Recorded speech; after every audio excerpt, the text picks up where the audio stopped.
Mon père était un sorcier, chapitre 2, écrit par Ernestine Mbakou. Mon père était mort, mais j'avais plus urgent à faire. Je ne savais pas ce qu'il s'était passé. Je me rappelais de ce qu'il m'avait dit 2 jours auparavant. Mon frère s'était déjà matérialisé devant moi. « Marie !» J'avais compris.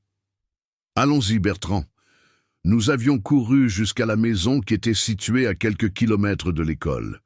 Une foule se trouvait déjà devant la maison. Je ne comprenais pas comment les gens avaient fait pour pouvoir se réunir si rapidement. Je devais chercher le sac et le nouer. J'entrais à la maison lorsque mon oncle m'a tenu la main. « Marie, où vas-tu? N'entre pas pour le moment dans sa case. Ton père est mort, le sorcier n'est plus, comme si je ne le savais pas déjà. Oncle, je dois entrer, c'est urgent. » Il se faisait tard. Ma mère m'avait déjà attrapé pour me tirer loin de la porte. Je devais me libérer. Bertrand, mon frère, me faisait des signes de la main. Il trépignait d'impatience. Je ne parvenais pas à me détacher de cet étau formé par ma famille. C'était incroyable. Juste au moment où je croyais que je pouvais enfin y aller, un autre oncle trouva que c'était le moment de me demander un service. Je voulais pleurer. Jamais je ne réussirais. Bertrand ne pouvait pas le faire tout seul. Je n'aurais jamais pris ce risque de lui demander d'y aller. Il était encore si petit. Lorsque je réussis enfin à me libérer, je courus vers la case paternelle. J'avais dit que je me rendais aux toilettes. Bertrand et moi glissâmes comme des voleurs par une fenêtre. Nous étions dans la maison de mon père, cette case où nous passions nos nuits. Je courus chercher le sac.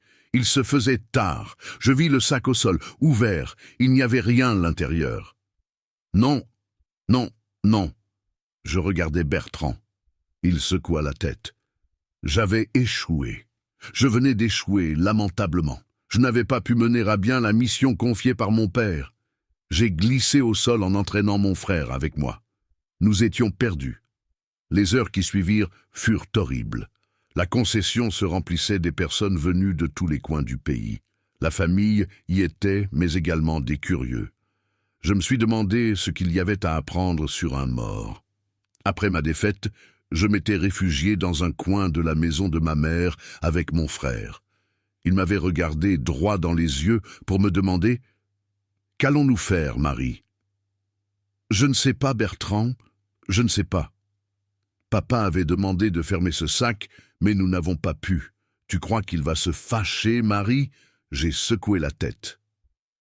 Papa ne sera pas fâché, Bertrand. Je mentais. Marie, j'ai peur.